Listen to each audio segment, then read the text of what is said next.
আর এটা পরের দিন সকালবেলা আমি উপরে ছাদে চলে গেছি গাছে জল দেওয়ার জন্যে। আর দেখো আমার এখানে কি সুন্দর লক্ষ্মী জবা হয়েছে, রঙটা কত সুন্দর অপূর্ব। প্রত্যেক দিন একটা দুটো করে ফুটেই যাচ্ছে, আর অনেকগুলো কড়ি এখনও আছে। আর বাকি গাছগুলো দেখো শুকিয়ে যাচ্ছে, জল দিচ্ছি তবুও যেন ঠিকঠাক করে হচ্ছে না। এগুলোও কিন্তু পুরনো গাছ। আর এখানে একটা নীলকণ্ঠ, থোকা নীলকণ্ঠ ফুটেছে, বেশ সুন্দর। আর এদিকে অনেক গাছ রয়েছে, কয়েকটা টমেটো রয়েছে কাঁচা পাকা, এগুলোও তুলে নেব। আর হবে না ভালো, এগুলো ছোট ছোট হচ্ছে, মানে লাস্টের দিকে যে গাছ যেগুলো হয় সেইগুলো থেকেই কয়েকটা এখনও ফল বাকি আছে, মানে টমেটো এখনও বাকি আছে। আর এখানে একটা দেখো অপরাজিতার আরেকটা কালার, ভায়োলেট কালার। আর এখানে দেখো অনেক ধরনের ফুল ফুটে আছে। অ্যাডিনিয়াম একই ডালে দু রকম ফোটে, একটা থোকা আর একটা সিঙ্গেল। ভুল বলেছি, অ্যাডিনিয়াম গাছ একটা, কিন্তু ডাল দুদিকে দুটো ডাল গেছে, একটাই থোকা হচ্ছে আর একটা সিঙ্গেল হচ্ছে। এটা গত বছরও হয়েছিল, আবার এবছরও তাই হচ্ছে। তাই তোমাদের একটু দেখাবো বলে বারবার চেষ্টা করছি, দেখাতে পারছি না, দেখাচ্ছি তোমাদের। আর এদিকে দেখো সব গাছগুলো শুকিয়ে গেছে, লাউ গাছ লাগিয়েছিলাম, সিম গাছ লাগিয়েছিলাম, সব শুকিয়ে গেছে। আর এদিকে আমার দেখো মিনি সোনা ঘুরছে এদিকে ওদিকে, এটা ওটা দেখছে, কিন্তু ওর তো আর এগুলো খাওয়ার জিনিস না। চলো নিচে চলে এলাম। আর এখানে আমি এই ব্যাটারটা দেখতে পাচ্ছ, এই ব্যাটারটা দিয়ে আমি তৈরি করব ইডলি।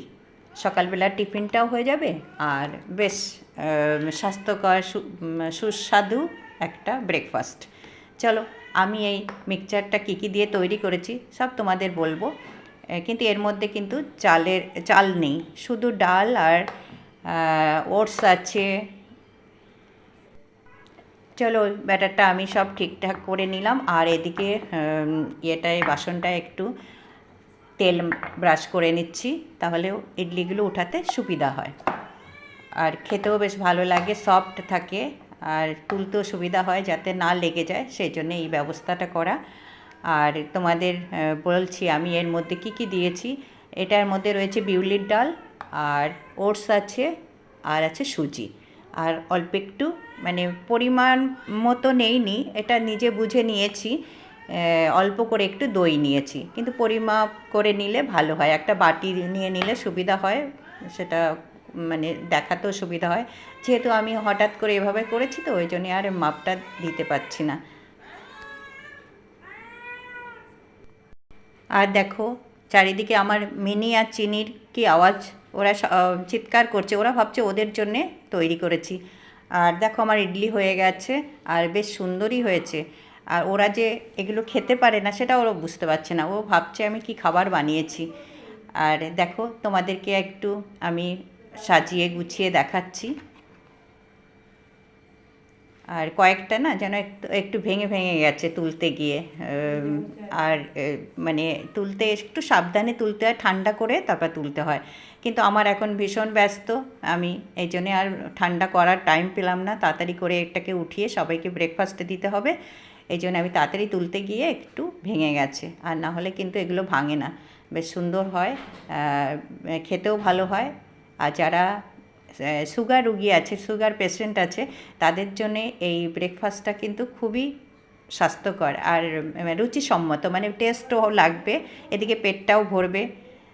আর সেই জন্যে এটা করা। আর সাথে রয়েছে সাম্বার, আর একটুখানি আমি সস দিয়ে নিয়েছি। আর যে যখন যেরকম চাটনি করতে পারো করে নিলে খুবই ভালো হয়, কিন্তু আমার দ্বারা এত সকালবেলা সম্ভব না, সেই জন্য আমি শুধু সস, টমেটোর সস, এটা টক ঝাল মিষ্টি, এই সসটা খুব সুন্দর, খেতেও টেস্ট লাগে। আর এটার সাথে একটু সাম্বার ডাল নিয়েছি, আর খেতেও ভালো লেগেছে। তোমাদেরও বলছি যে যদি তোমাদের একটা ভালো লাগে, নিশ্চয়ই এটা করে খেও। আর যারা সুগার পেশেন্ট আছে, আমি বারবার বলছি, তাদের জন্য কিন্তু এটা খুবই উপযোগী, কারণ ভাত, চালের জিনিস বলো, আটার জিনিস বলো, খেলে সুগারটা বেশি বাড়ে। আর এটার মধ্যে যেহেতু সুজি রয়েছে, ওটস রয়েছে, টক দই আছে, আর এদিকে টক দই, সুজি আর ওটস আছে, সুজি আছে, এগুলোর জন্যে আর সুগারটা অত বাড়তে পারবে না, আর পেটটাও বেশ ভরে যায়। আর দেখো কি সুন্দর দেখতে, আমি একটু ডেকোরেশন করলাম, দেখতেও খুব সুন্দর লাগছে। আর দেখতে সুন্দর লাগলে সেই জিনিসটা খেতেও কিন্তু ভীষণ সুন্দর লাগে। আর একটু ব্যাটার বেঁচে গেছে, আমি এখন সেটা দিয়ে আর ইডলি করিনি, কয়েকটা ধোসা করে নিয়েছি, দেখতেই পাচ্ছ। আর ধোসাগুলো অতটা বড় হয়নি, সুন্দর করে হয়নি, তাড়াহুড়ো করে করেছি। আর এদিকে আমি দুপুরে রান্নাও বসিয়ে দিয়েছি, একটু ডালের বড়া করছি, মসুরের ডালের বড়া।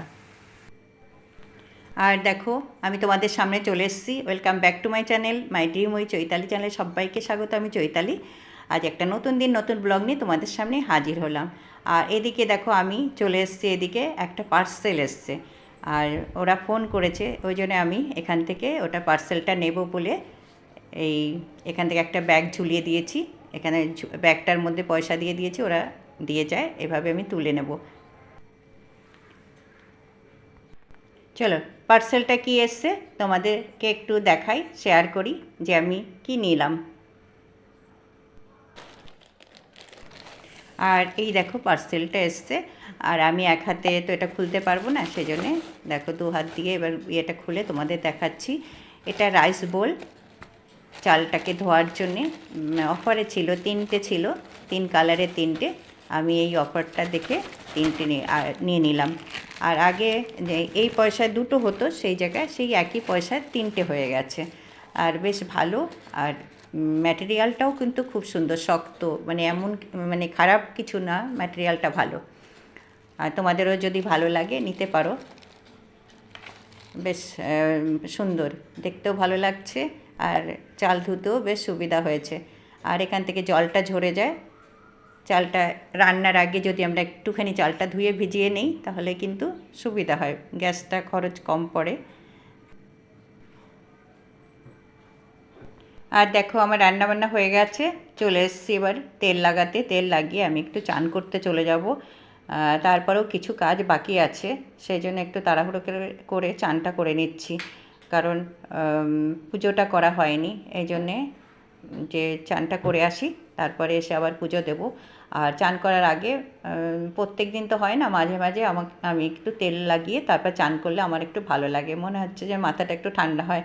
সব সময় মানে শ্যাম্পু করে রাখলে চুলগুলো মানে আমার কষ্ট হয়, এই জন্যে তেলটা লাগিয়ে একটু মাঝে মাঝে চান করি। আর এমনি শ্যাম্পু করার আগে তেল লাগিয়ে নিলে চুলটাও ভালো থাকে। চান করে চলে এলাম, প্রচুর গরম, প্রচুর গরম, মানে চান করে এসেও শান্তি পাচ্ছি না। এরপরে রান্না টান্না হয়ে গেছে, এবার পুজো করব, পুজো করে খাওয়া দাওয়া করে নেব। আর এই গরমে, গরম শুরু হয়ে গেল, কাজ কর্মে এনার্জি পাওয়া যায় না, ভালো লাগে না, কি বলবো। আর তার মধ্যে তো কাজকর্ম করতেই হবে, সবাইকেই করতে হবে। আর মাঝে মাঝে একটু যদি বৃষ্টি হয় আরাম। চলো পুজোটা করে নিই। দেখো পুজো টুজো হয়ে গেছে, আর এখন খাওয়া দাওয়াটা সেরে নিই। চলো আজকের মেনুটা তোমাদের দেখিয়ে দিই, কী কী রান্না করেছি। চলো দেখো আজকের মেনুতে আছে ভাত, ডালের বড়া, ডাল চচ্চড়ি, আর এদিকে আছে মাছের ঝাল। আজকে মানে আর অনেক কিছু রান্না টান্না করতে পারিনি, অল্প কিছু রান্না। চলো খাবারটা খেয়ে নিই। আর গুড ইভিনিং বন্ধুরা, একদম বিকেলে জামাকাপড় ছেড়ে চলে এলাম পুজো করতে। দেখো সন্ধে পুজো দেওয়া হয়ে গেল আমার। ঠাকুর পুজোটা সন্ধেবেলায় করে নিলে তাড়াতাড়ি করে নিলাম। আর সন্ধেবেলায় তো সন্ধে পুজো করতেই হবে। আর তারপরে দেখো প্রত্যেক দিনের মতো একটা মুভি দেখা, আর সাথে চা, টিফিন এগুলো খাওয়া, এভাবেই বিকেলটা। আর আজকের ভিডিওটা এই পর্যন্তই। দেখো মুভি দেখতে দেখতে আমি ভিডিওটা শেষ করছি। সবাই ভালো থাকবে, সুস্থ থাকবে, অল টাইম স্মাইল করতে হবে, সব সময় স্মাইল থাকবে, খুশি থাকবে, আর ভালো থাকবে। Good night.